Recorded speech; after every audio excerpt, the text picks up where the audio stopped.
If there are no further questions, I'd like to invite the Prime Minister to open the case before the House. Here.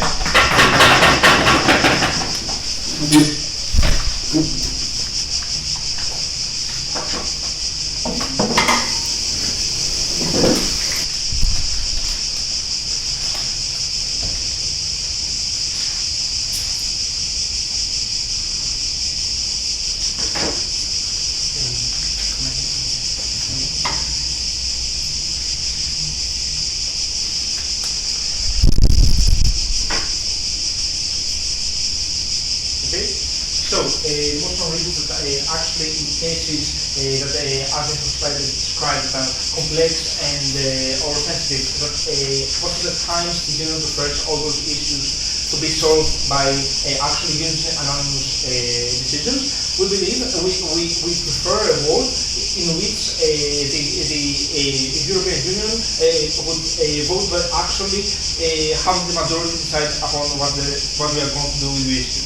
So, what's exactly the problem that we are trying to solve in nowadays? What we see exactly right now is we have a union that we have countries with many different policies, but they all try to better make the union either more democratic or generally a better economic union for the so that also that makes each country individually better.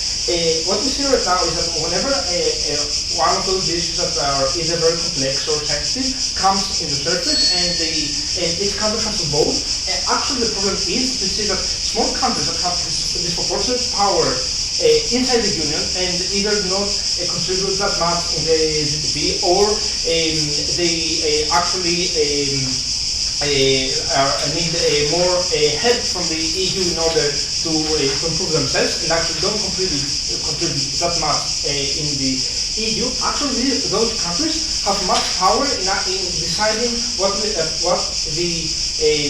outcome of this issue will be. How they are doing that? The way that these small countries actually put pressure on the union is that when one of these issues come up, they don't have to actually express their satisfaction. They know that they will vote. They can vote. They can veto this issue. So actually, what they can do is threat big countries such as France, such as Germany, and actually say that okay, we know that this is an important issue for the EU, but we want to vote veto. So if you don't give us some more incentives or benefits in order for actually us not voting veto, actually we'll vote veto and we will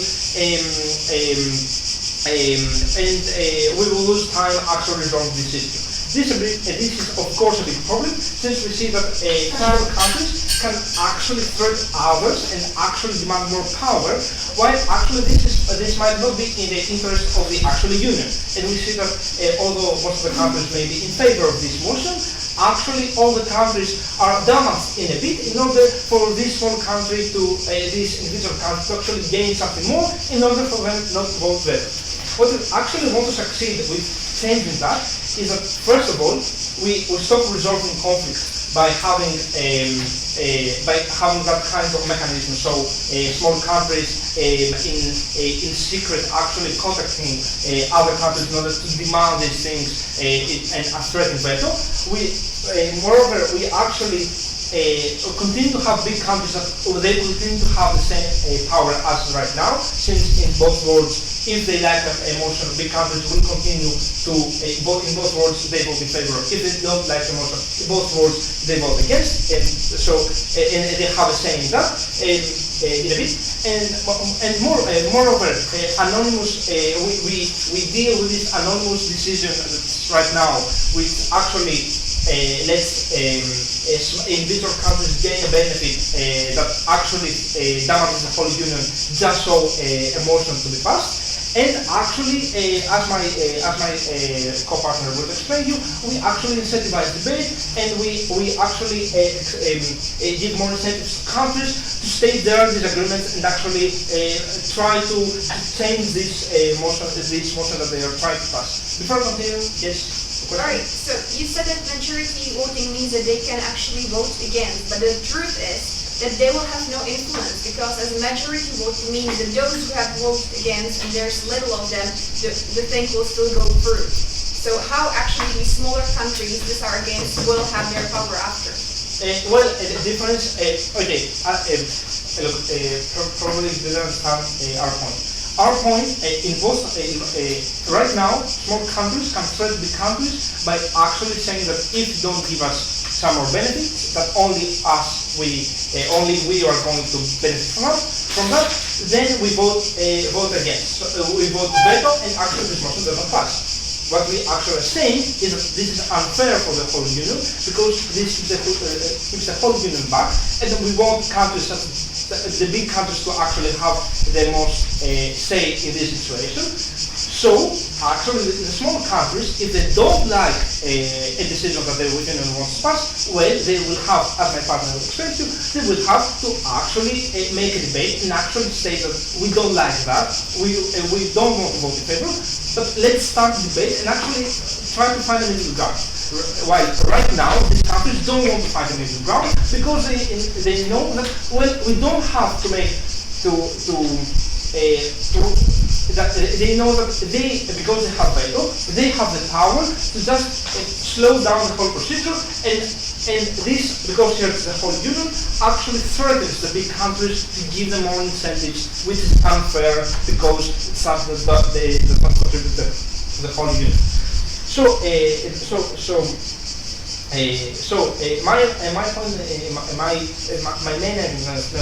My main argument in this debate is why the union will become more democratic. The reason why the union will become more democratic by changing this law is that actually we have countries that want to speak with each other. They want to actually say their say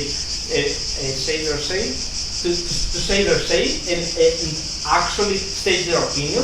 While currently what we see is that we have countries that can threaten the whole union and say that, okay, we don't like that, we will vote veto, so you have to deal with that. In our world, as we imagine, EU should be a democratic union, a union where actually, if in matters that are sensitive and complex, small countries don't have this disproportionate power to what they actually contribute to the EU. So actually, if the whole union wants the first thing, the majority wants the first thing, it's just a small country disagrees, well, they either have to find middle ground, as we do in democracy, or they will have to, they will actually, the rest of the council will pass a motion that they don't like. For those reasons, we beg you to propose. I thank the Prime Minister for a fine speech, and I invite the Leader of the Opposition.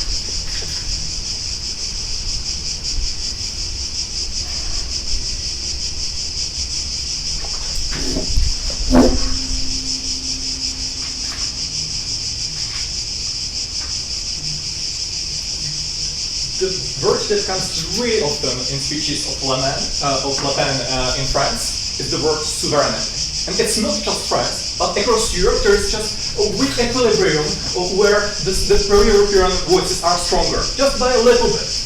And what stops the anti-European side is the arguments against them, we are not actually losing sovereignty. Their main argument is we are losing sovereignty, and actually the pro-European are winning by saying, no, you are not.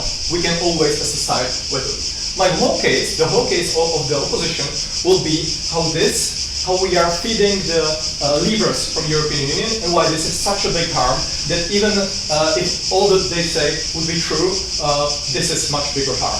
But I will start, before going there, I will rebut the whole problem of the government. If their problem fails, then they lose. Their problem is that we want each voice to be heard, and that currently the conflict is not resolved. No, this is not true. Note that in current system, they are bargaining. The sides are bargaining. Even the small states are hurt because they have their veto. And because of that, the big countries cannot say just, we don't care about you because we will outvote you by the majority, but they need to negotiate with them. Therefore, the argument second, that their voice needs to be heard, is much more likely in current status quo. And secondly, the not resolving conflict is also more likely in their case because currently the states cannot say just, we don't care about you. They actually they have more incentives to negotiate and to come to a consensus, because if they don't, everyone loses. Reaction on that? Curious. The main difference is that in your world, you can blackmail the big countries in order to gain something and then accept the motion, while in our world, each country has the same rights and each country has to contribute the same in order for motion. Okay, so this doesn't react on the rebuttal. It's still not likely that much to what I have just said. But blackmailing, let's say that the small countries say we want everything or we will vote against. This is not very likely because, as we see, the countries are more interconnected, so they are much more likely to not be mean to each other, but to look for compromise. This just, empirically we don't see that happening. Like Malta saying, no way, we want everything. Yes, it gets some bargaining power because of it, but it is not a huge thing. So we don't see blackmailing, we see just a negotiation. We think this is a part of the democracy, of the value that they are. Now, I will now explain why this suggestion will lead to more countries leaving the European Union.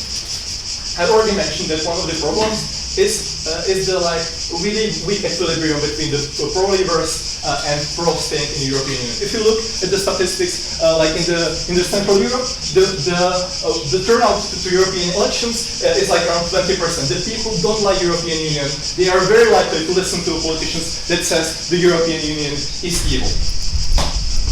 And the most heard argument is based on sovereignty, and from Le Pen, from anyone else. And we think this is because the motion says currently the most sensitive issues can be vetoed, and therefore the politicians.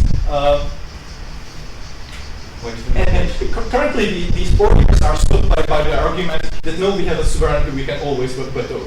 This would disappear. This would make the Le Pen come and say this was really important issues for France, and the EU took it away from us. We hate them, we want out from the European Union. This is such a big harm, not just from one country leaving the European Union, but what we can see is a spiral effect. If few countries leave, they are not just suddenly, it doesn't become just like one outlier leaving, but it allows the other demagogues to say, oh, they are leaving, it's absolutely normal, we want to also go away. Why this is?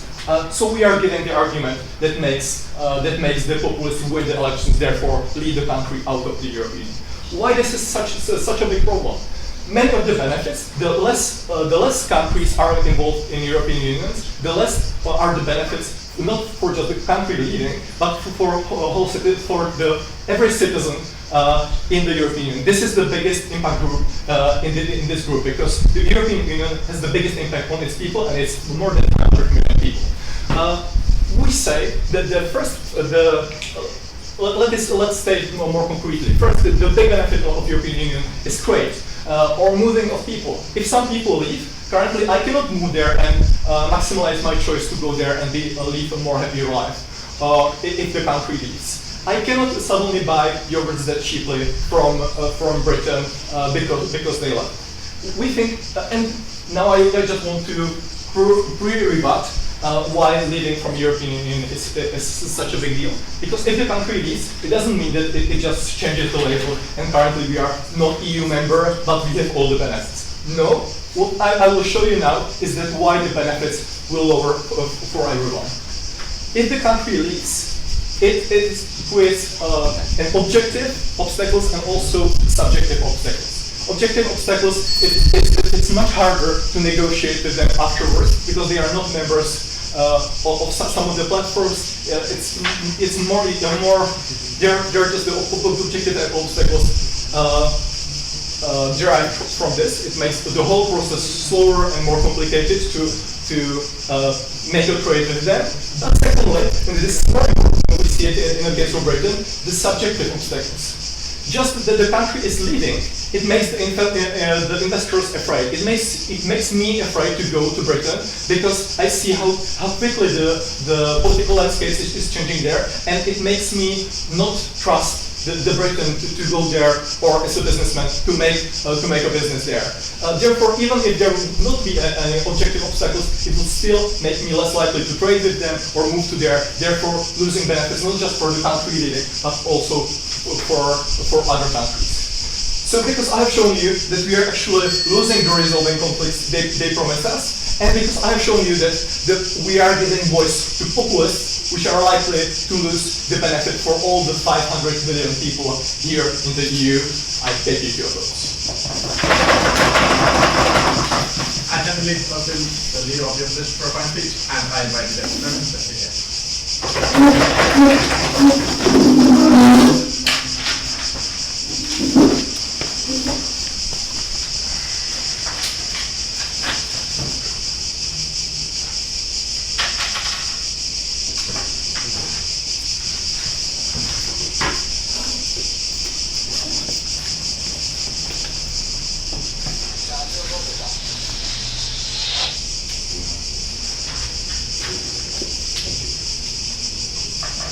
Ladies and gentlemen, the current status quo creates a disproportional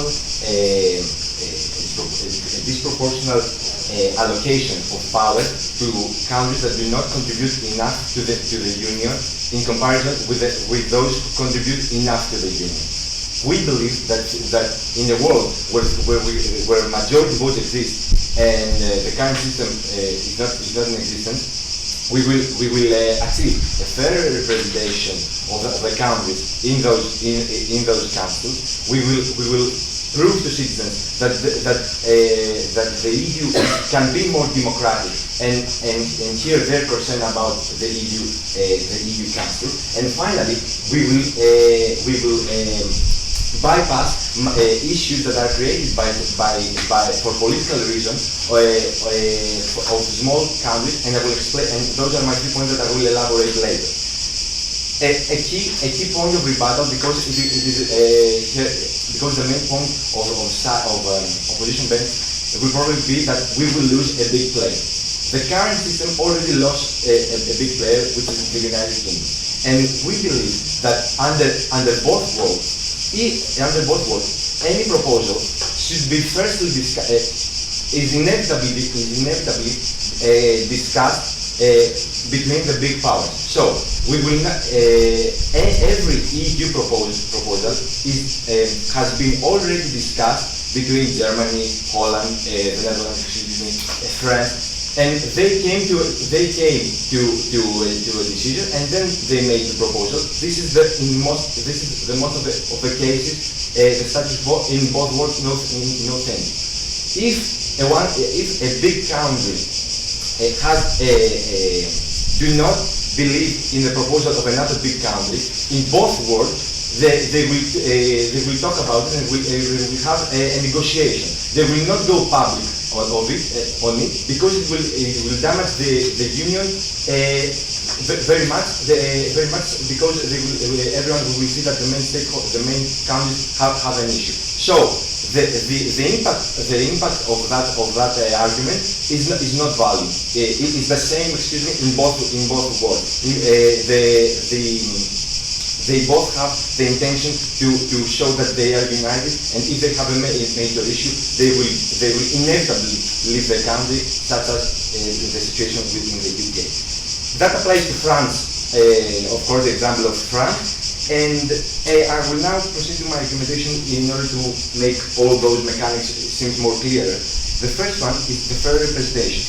In the current status quo that we do not prefer, there is a disproportionate allocation of power, as I told you, to countries which do not contribute as much as the big players in the Union, such as France, Germany, Italy, or other players. Those small countries have now the power, through their veto, to ask for more benefits for big players. Benefits that are not proportional of what they contribute to the Union, to what they contribute not only to the proposal, or to what they have contributed to other proposals of the Union.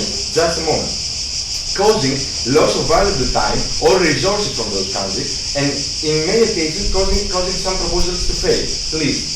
Alright, point of clarification. What do you think are actually these things they are not contributing? Can you explain it? Yes. Germany, for example, has the highest GDP in EU, has a lot of population, have already received many immigrants that came in the EU, and have a huge army. Same goes for France, same goes for Italy. Greece, for example, is a relatively poor country. Bulgaria is a relatively poor country, has more population, and with your current system, those two countries are the same in how they affect the Union's proposal and decision. I continue my point and saying that also there is a high risk that those small countries are much more vulnerable to be persuaded by foreign power outside the EU, for example, to not back up or support a common EU proposal. We have seen that example in cases that the EU wanted more, more tariffs and something like that. I cannot remember the word, against Russia, and for example Greece or other Balkan countries that have a better relationship with Russia didn't back it up enough, or they achieved a reduction on the magnitude of the proposal. The impact of that point is that those who contribute to the Union see that their power is reduced disproportionately. So we are driven to some more risks, like leaving the Union, which is the case of the United Kingdom in most cases, or the big players may push may push smaller countries even better in order to stopping them from asking things, such as the example of Germany against Greece during the crisis. So this is bad for every member of the country. Second point, more democratic EU. Citizens often criticize more democratic EU compared to what we have already.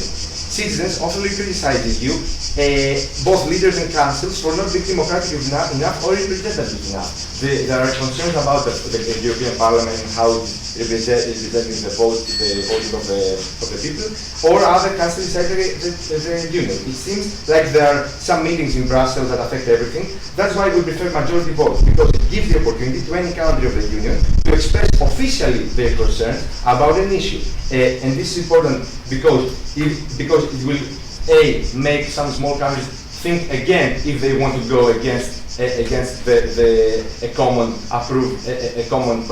proposal, and second, it will give the people the opportunity to think that there are some arguments in the table.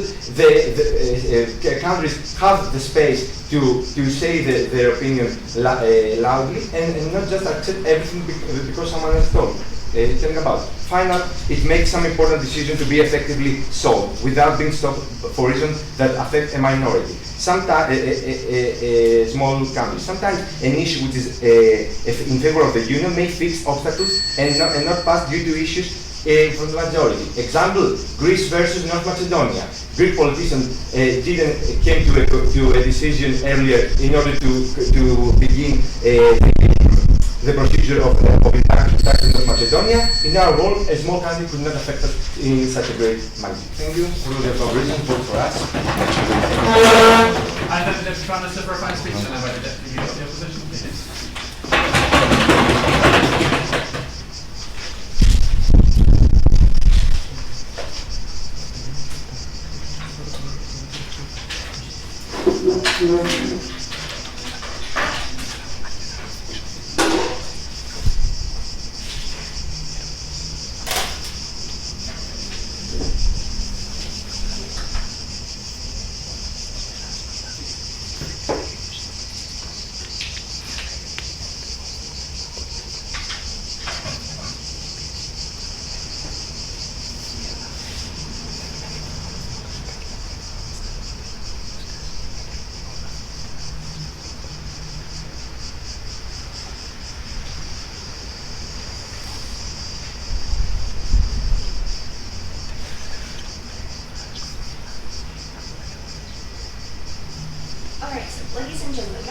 speak within my speech about is actually why do we want EU and why do we want to be heard in EU and how it's influencing both of the cases, whether in government or in opposite opposition.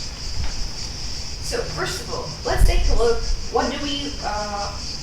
Take a look on why do we want EU. So the benefits of EU, as explained to my previous speakers, are that we don't want any war. That's why the EU was firstly made. That there is a good trade within the European Union, and that there is free movement of people and whatsoever other things that are connected to trade and other stuff. So these things that we want in EU cannot exist in the case if the countries are religion. I believe the populist thing was well explained by my previous speaker, so I will get to it in the end of my speech if there will be left time. Now let's take a look on a thing that we have proposed by the first government. It was that we want to look for discussion, that we want to find a middle ground. We believe this is important here. And let's take a look in which case it is more likely. So, in the side of government, we have heard that smaller countries are now threatening veto and demanding power. We believe that even though countries may sometimes push something on the bigger ones, it is still better that they have a voice within the European Union than if they would not have. Because if there is majority voting, they can vote against it. So they still have the free to express themselves, but they don't have to be heard. Those who are in majority can decide to not look into what they are saying. So the discussion by that is actually being kept. The discussion is possibility, but not necessity for them. So if they want to do something, they will take it go. Surely the wealthier countries have an incentive, an interest that would motivate them to try to appeal to the poorer countries. So it's unlikely that they would be in favor of policies that would alienate them. Alright, so you said that those who have wealth should have their voice. I believe, yes, they should, but that's what the European Parliament is for. They are more based on how big the country is, probably like how big it is. It actually means how much they put the money into that too. But this is not what the European Council is for. The European Council is for finding the common ground and finding how the European Union should go forward and how it should work. Now, let's take a look. Why do we want to be heard in EU? I believe it was, it's connected with the sovereignty. We want the countries to feel like they have their say in things, because after all, European Union is not one country. It's like a group of countries which are sticking together for certain reasons, which they find beneficial for themselves. I believe I mentioned the beneficials of this, and I believe this is linked to the populist things, like if they don't feel like the sovereignty is there and they cannot be heard and they cannot have influence in what is going on, the populists are highly likely to do. No, thank you. Now, let's take a look on what was mentioned here by the side of government, that small ones can be influenced by the other countries, and then they can push towards the policy which is trying to be made by the majority. So, how actually would these countries being influenced by this Russia and other that they have linked if they are not listened to? So there are two case scenarios. They are not listened to and they stay in EU, or they are not listened to and they decide to leave. This was well explained by my previous speaker. So now let's take a look if they stay in EU and they are not listened to. So they are more likely to be influenced because everybody wants to have some influence. Everybody wants to feel like somebody is interested in what you have to say. So if they are not finding these benefits on the grounds of the EU, they are more likely to turn to those who will give them these benefits. So if Russia is more likely to buy their products, or if Russia is more likely to actually give them what they need, and the EU is ignoring that anyway, they maybe will stay in EU and take the benefits of EU, which is still providing, so free trade, no war, and so on. But the majority votes, the majority states of EU who have voted and who have ignored them, now don't have any influence on them. So what they are creating by their case is they are dividing Europe even more. That's one. No, thank you. And this is something that we don't want to. Because we want strong EU that cooperate, that works together, EU in which everybody is looking for discussion and not turning backs on one another. Now, let's take more look on obstacles of what would mean leaving EU for these states who decide that this is not work for them anyway. So I just mentioned it from my previous speakers. There are subjective and objective reasons. So the subjective ones are the scared investors who are no longer willing to invest in these countries. The objective ones are that it is harder to negotiate with these states. So you have European Union, which is now kind of linked together. The borders are quite working well within one another. But if this, like one of the countries just gets away, you have to travel more around. It creates you some kind of costs. You have to kind of, it's harder for you to negotiate with this country because this country who is no longer in the EU feels like, why should I actually make it easy for you to trade within me or travel around? Like, you haven't listened to me. So just do your business and I will do mine. And there will be higher payment in terms of there will be no free trade zone. So as I mentioned, if you want to travel through these borders, you have to pay more for this. And also there will be no legal norms. So you cannot actually, you cannot say that these countries should have a certain like quality of life or certain quality for workers and so on. So even those workers who are already living in there who work from the European Union, it will influence them a lot. So in our case, we have stronger, united, talking European Union. In their case, we have separated Europe, and something that they're looking for the discussion in their case is no longer original. Thank you. I thank you that we got the opposition. I now welcome the member of government to open the closing part. Here.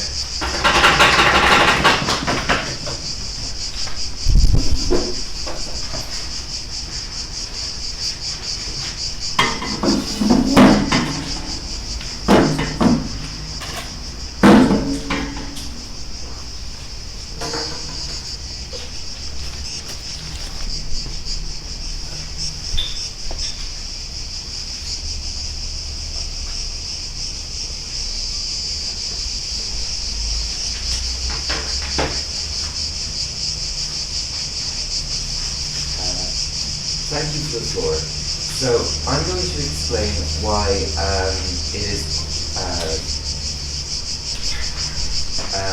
I'm going to explain how the current system of veto, whereby a unanimous vote is required, first of all, gives disproportionate power to the smaller and weaker countries of the decision-making process, and how it is necessary for the European Council to switch to a system of majority voting. First of all, because this is a more efficient decision-making process, meaning that the European Union can deliver more swift and immediate responses to crises that need urgent solutions.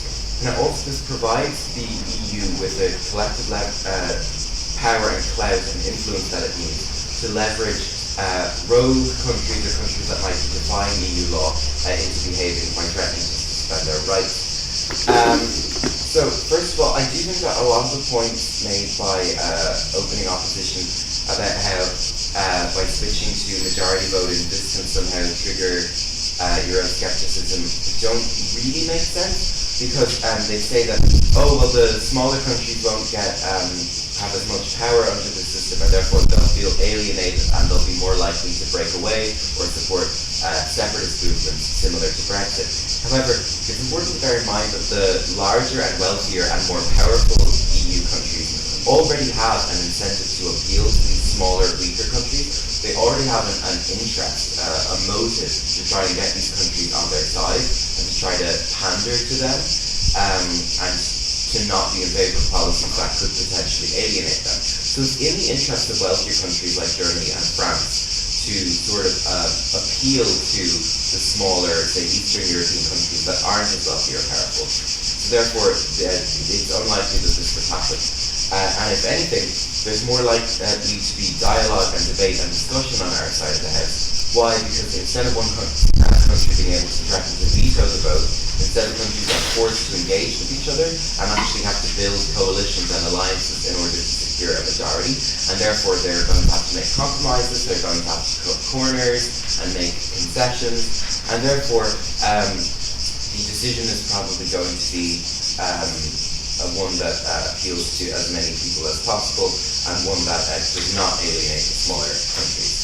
And if anything, I would argue that status quo is actually exacerbating pre-existing Euroscepticism and xenophobic sentiment, and just general sort of distrust of European institutions. The reason being that because it takes so long to get a decision passed, and because it's simply so inefficient and therefore difficult for the European Council to implement policies that could potentially benefit Europe, a lot of European citizens could be annoyed about this, and for this reason are less likely to support the EU and more likely to want to break away or cede from it.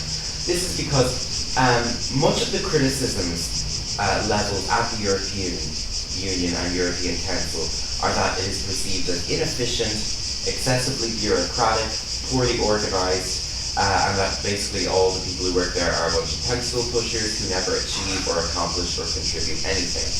And I think that by maintaining the current status quo, whereby we keep the consensus system, the system of a unanimous vote, we are actually exacerbating this, and we're actually adding fuel to that fire.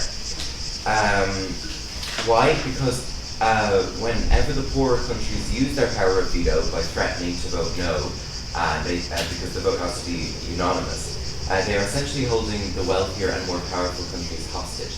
And many of the citizens of these powerful, wealthy, influential countries will resent constantly being manipulated by these smaller, weaker countries, especially in the aftermath of the bailout. It's important to have a bit of historical context here. After the recession, the wealthier and more influential Western European Union countries had to provide bailouts to the weaker and more vulnerable European economies, such as Ireland, Portugal, Spain, Italy, Greece, etc. The countries were most disproportionately impacted and hardest hit. And many of the citizens of these countries resented being part of the EU, and they resented the fact that they had obligations towards these countries, that they had to give them money and that they had to help them out, because these countries' governments had very irresponsible fiscal policies, and because these like Irish people, Greek people, etc., were perceived as being very reckless, and were blamed for the crash. Therefore, a lot of people in France and Germany became very anti-EU, very Eurosceptic, and this is why there was a surge in support for extremist and radical far-right figures, like, for example, Marine Le Pen and various other sort of racist organizations who scapegoat ethnic minorities and who are against the free movement of people and who want to break away from the EU. So because this sentiment exists in the wealthier countries are likely to be very sort of dismayed and resent the fact the smaller countries are constantly manipulating them by threatening to exercise their power of veto, which they have under status quo. I would argue under a system where the countries have to vote as a majority, they can still appeal to the interests of the smaller countries. However, they have the power to vote as a majority when they need to get urgent decisions passed quickly. So handed to every country, all they have to do is secure a simple majority. That way there's a much more efficient decision-making process, and this means that we can deliver swift solutions to urgent problems that need to be addressed immediately. So for example, important foreign policy decisions. Let's say, for example, the European Council is voting to provide a humanitarian aid package to Syrian refugees who are suffering, who urgently need it. If they have to go through this long, tedious process of having to get every single country on board, it's unlikely that they will even reach a consensus, and it's unlikely that they will even be passed unanimously. However, if there is a majority system in place, it's much easier for them to try and get a simple majority on board by building coalitions, by doing favours for other countries, by appealing to their interests, by negotiating with them. Because there's more dialogue on our side of the earth, there's more discussion, there's more debate, and therefore there's a greater likelihood of better policy outcomes, because there's more perspectives and points of view being brought to the table, and it means that countries have to actually negotiate with each other, cut deals with one another, and appeal to one another's interests by offering each other incentives to vote the same way. So, on our side of the house, you get a swifter and more efficient decision-making process. You take away the disproportionate power that the weaker countries have. This means that the wealthier countries are going to be less annoyed and less dismayed by the fact that they are constantly being manipulated by the weaker countries. And it also means that we can have a swift decision-making process so that we can deliver speedy solutions to urgent problems that require them quickly. Thank you. And then we will move to final speech, and I invite you to come.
We're going to reframe what we believe to be the biggest harm in this debate on our side of the house. OO has said that the biggest harm is countries leaving the EU due to not being satisfied with the policy that the EU created through the majoritarian rule.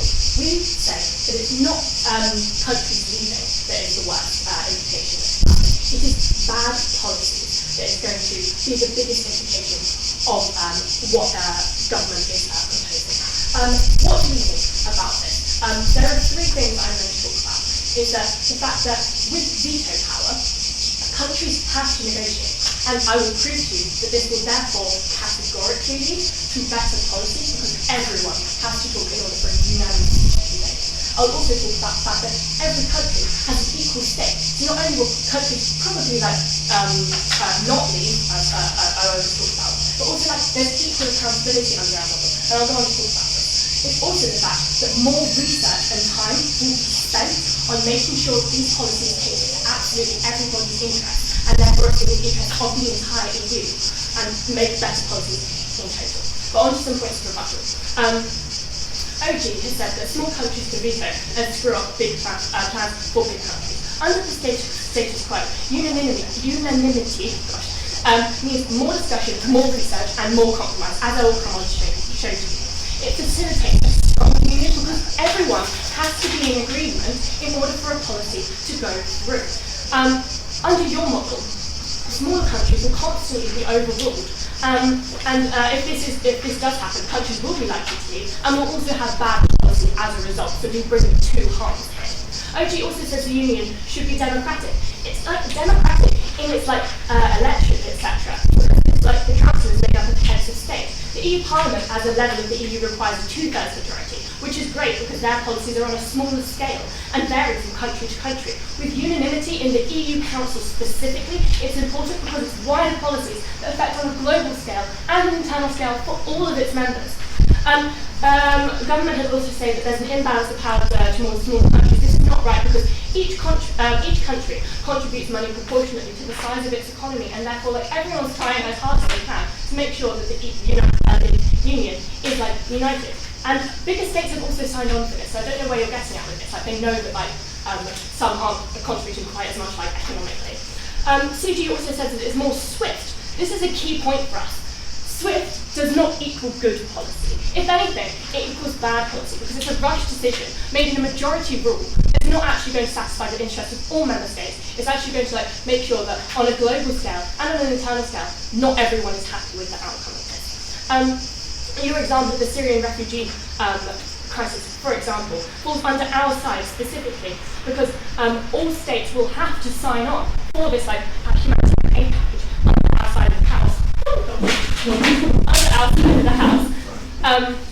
And therefore they will have to be held accountable. Have to be held accountable for the policy that they sign on to. On to the things. one moment. Onto the three things that I will bring in here. It's about veto power. Countries are going to have to negotiate because veto power is a thing under our side of the house and in the status quo. What you will therefore reach is a deal in the middle ground. You will not reach a policy that is only decided upon by big states that can overrule small states. So this has important international implications, as I will talk about. As the info slide says, it's things like foreign policy. They are all collective problems that all states collectively should try and sort out. With our side, we have intense negotiations to ensure the best outcome for the EU. Because if someone's not willing to agree, but this is a very important policy that bigger countries, for example, or even smaller countries really want to push through, they will be passionate about making sure that they talk and discuss and research this policy to make sure that it's the best outcome possible. Before you move on. No, thank you. But also, the fact is that this policy is global reaching. For example, migration policy or trade agreements. Unanimity forces more discussions for everyone to agree and talk about this. Majority equals faster, but not better under our side of the house. Because what you've realised is that there will be member states that are unhappy, and potentially because there are global reaching implications of this foreign policy that's been decided, the rest of the world might be unhappy with these swift decisions that have been made. I will take over. Okay, under such scope, even if I'm satisfied with the motion, I have the power of the veto and I can demand more things even if I like the motion. But what we get under our side of the house is compromise to make sure that this is the best policy that can go forward possible, instead of a majority rule that's not going to focus on this at all. Also, if you're outside, means that you're accountable, something that do not pick up on. If everyone agrees, which is what happened under unanimity, they have to agree to abide by the terms of that policy, which means it's more efficient, and you can check up if people aren't contributing to this humanitarian aid package. You can check up if they're not taking their amount of refugees that they have agreed to, which has far-reaching implications because you make for a more efficient union overall. It might take longer, but it's a better policy. What do we also say? Every country has an equal stake. As I've already told you, there's equal accountability, and because there's a collective decision, all countries have to agree to this and sign off on it, which means there's less likely to be contradictory stances if you are forced to negotiate to make sure that this policy definitely goes through, instead of just the majority overruling the minority. What you have, therefore, is a united front, and we believe that this is a great impact on outside of the house, but specifically outside of the house, further down the table, because that's what we want. We want a more united Europe. We don't want countries to leave, but we also want them to be happy with the policies that they are enacting. What would happen? Yes, you would all move forward together in a united front, whereas with the majority, not only would countries leave, we might look, the EU might have made policies that make lots of members unhappy. Thirdly, what do we say? The more research and time, specifically something that has neglected to mention, is made to ensure that countries can be persuaded to accept this instead of being overruled like the government brings you. The kinks are ironed out in these policies.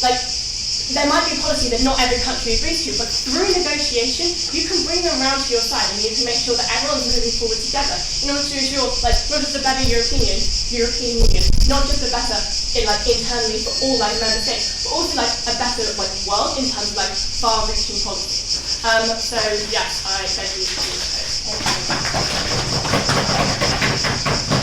I think the member opposition for a point 6 already. You have a question here.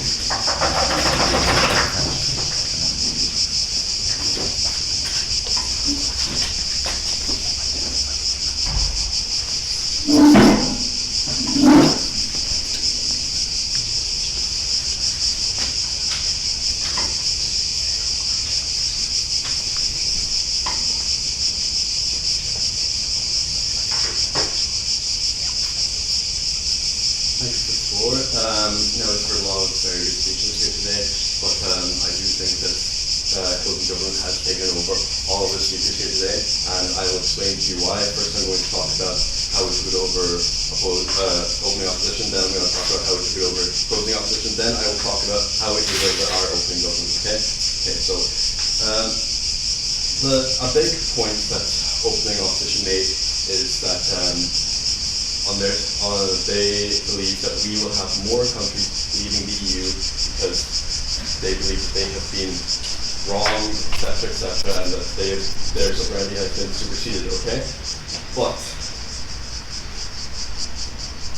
on their side of the house, if one country can decide for all the EU, no, we're not going to do that, then that's far more countries being told, no, you can't do this, you can't have this. That's far more countries feeling like they have had something taken away from them by the EU than on our side. And not only that, but democracy is a popular thing. So countries are seen, so decisions that are made democratically, like in ours, like in a supermajority, are generally going to be seen as more legitimate, okay? So not only are more countries going to see this and be like, oh, the EU took something away, they're going to have a certain justification by the fact that not everyone wanted this. In fact, only this one country wanted it. So they're going to be more likely to be angry at the EU, they're more likely to leave. And so therefore, a lot of the harms that they believe comes from our side of the house will actually be exacerbated on their side of the house. We actually alleviate a lot of their harms that they think we make, okay?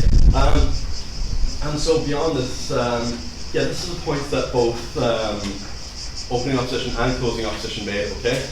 This idea that on their side of the house, they have unanimity, okay? This isn't true. They only have unanimity if the motion is passed. They don't have to have unanimity to veto the motion, okay? Neither side will guarantee unanimity. But on our side of the house, as my member of government explained, we do appeal to more people. We do make more people happy, okay? And so more people being happy, you know, it's a bigger impact. It's far more impactful, etc., etc.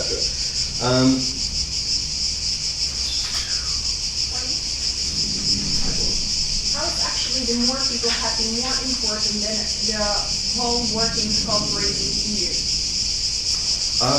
You have not proven that this will lead to the downfall of the EU, that this will stop the EU working. In fact, as I have just said to you, countries are more likely to leave the EU in your case than in our case. So, in fact, yeah, you're more likely to lead to a non-functioning EU. And so then as well, they have this idea that, oh, if one country can veto it, then other countries need to talk to them.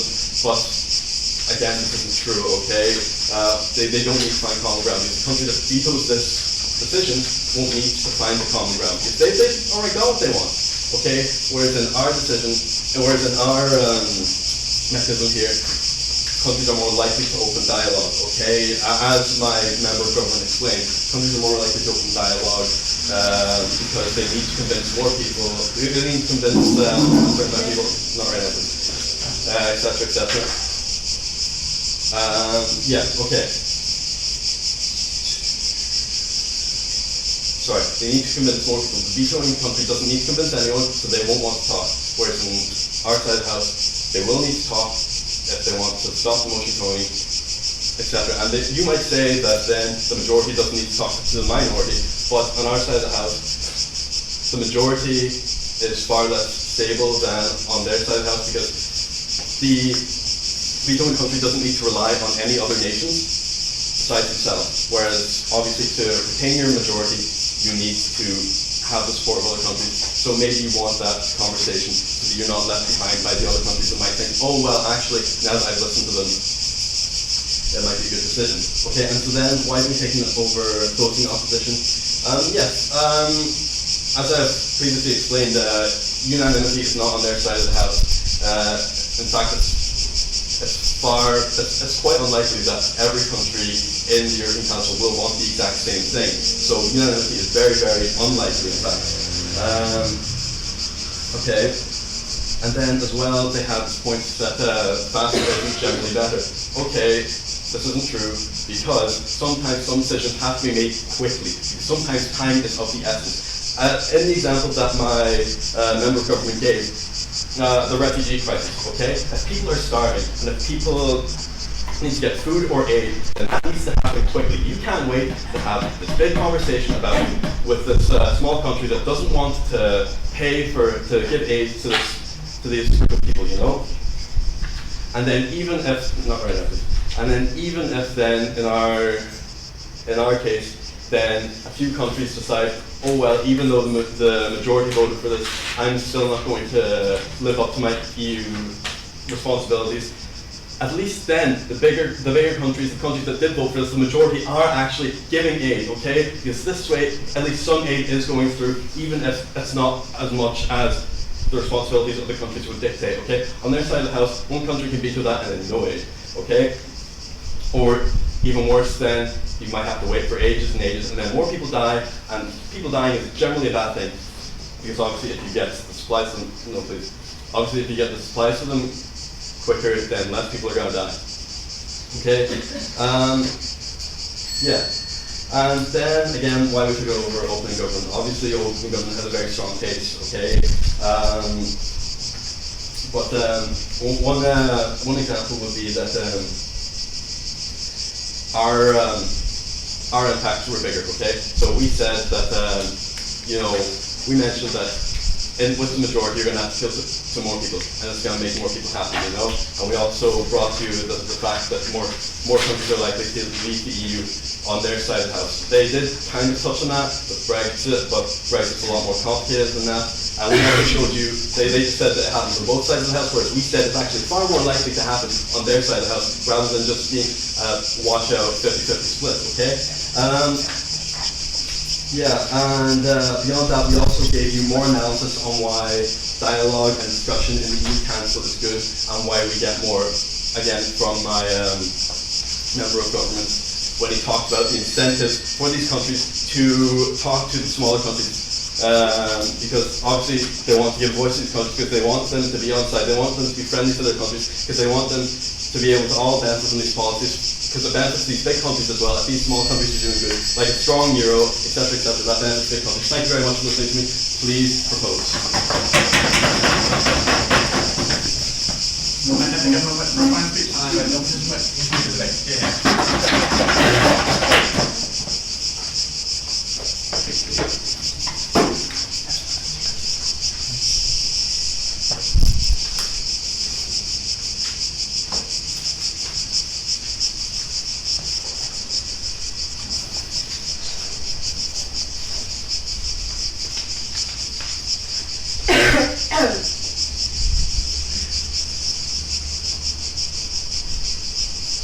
The biggest impact we get in this debate is the one that my partner has given you, that bad policies will come out of the EU as a result of the government's motion. My partner has conclusively proven this to you, and therefore we take it over all the other sides in this debate. First of all, over OO. OO gives us the biggest impact that countries might leave the EU, but we believe that their mechanism is fundamentally flawed, and the belief that countries are more likely to leave the EU as a result of bad policy rather than decisions. The bad policy that my partner is telling you is being created. This is where we see things like issues over migration and policies such as this. Okay? OG, fall out of this debate as soon as you realise the role of the EU Council itself. The EU Council is there for big collective policy decisions, not on an individual level, but ones that determine the policy direction of the European Union as a whole. Therefore, these huge collective decisions come across for every country. So there isn't the kind of room that they suggest for these individual kind of drives to happen to make these agreements, because this is not explicit policy, this is a direction in which it should be heading. This is again where we take it over CG. CG tells us that the policy direction, CG tells us that basically these policies are going to be on like refugee crises and things like this, and emergency things. Okay, we believe that these things are usually dealt with on a country level, first of all, and then secondly on a European Parliament level. What we believe is the European Council, the EU Council, determines the whole policy direction. There is no need to rush a policy for immediate crisis when there are other institutions already in place to deal with it. What we're talking about here is on the higher level, where the policy direction is decided. Okay, from CG, they tell us that we should rush a decision to come up with a quick one over having a proper, secure decision. In fact, no thank you, they even tell us that they're going to get better discussion under their side. Okay, this is completely false, because CG are removing the incentive for the government to for the EU Council to actually negotiate with all members there. Because they are saying that you only need a majority, which means that at least the minority of countries won't need to be negotiated with. Under our model, every single country needs to agree, which means every single country is part of the negotiations as opposed to your model. We fundamentally get better discussion on our side, which, as my partner has told you, produces better policy. The dialogue. Okay. That's me? Okay, so, later. oh yeah, no, the info side literally says this. It's about, for example, massive policy decisions that are quite urgent, like for example, suspending the rights of a member state. That's a mischaracterization of what it's Okay. So these are massive decisions that require time. The suspension of a state, the suspension of a member state is not a decision that needs to be rushed overnight. It's a decision that needs to be discussed with every single member involved, as opposed to being rushed through because of the implications in the long term. Okay, a longer, more thought-out decision is always going to be better than a short, rushed one, because you will never know the long-term implications without all the research and without all the discussions that are required to make the good decision earlier. Okay, with veto power, what we're actually doing is creating a need for negotiation.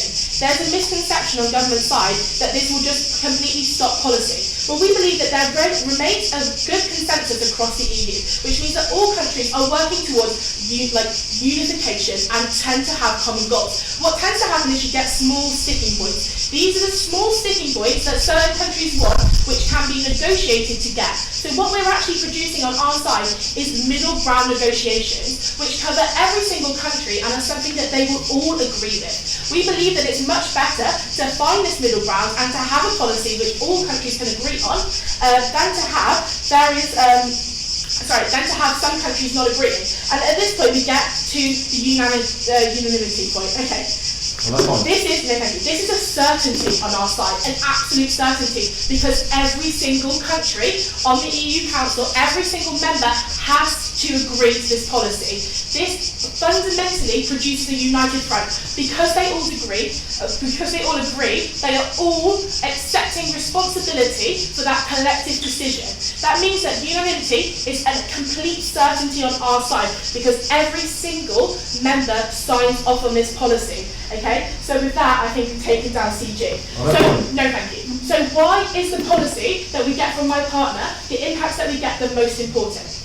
Because discussion is a key in creating any good policy. Discussion, negotiation, especially when we're talking about these key decisions that determine the overall policy direction.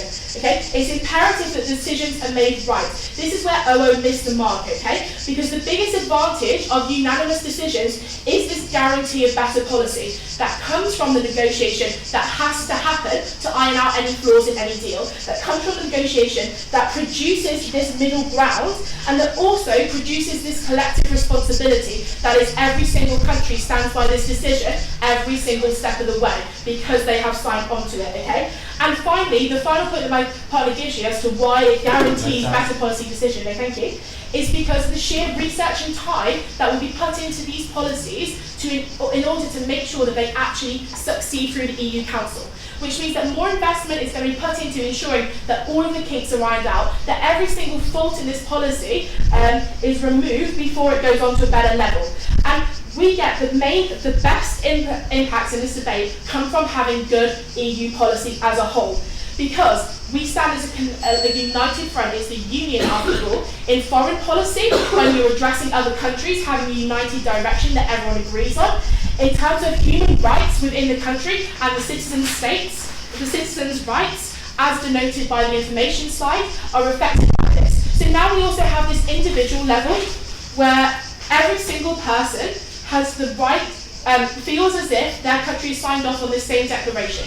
So we get impacts on the international level, on the citizen level, because we get better policy. Okay, and this is where the biggest impact is going to come. If the people don't like the policy, if the countries don't like the policy, and if the foreign policy goes wrong. We solve these by having discussions at the level which it's negotiated and by having accountability shared by all countries. Neither of these are guaranteed under government's model. Thank you. I take no position, but all speakers for actually the silent round, so if you would mind. Head outside, shake hands, and we after the break, we'll be back to you for a while.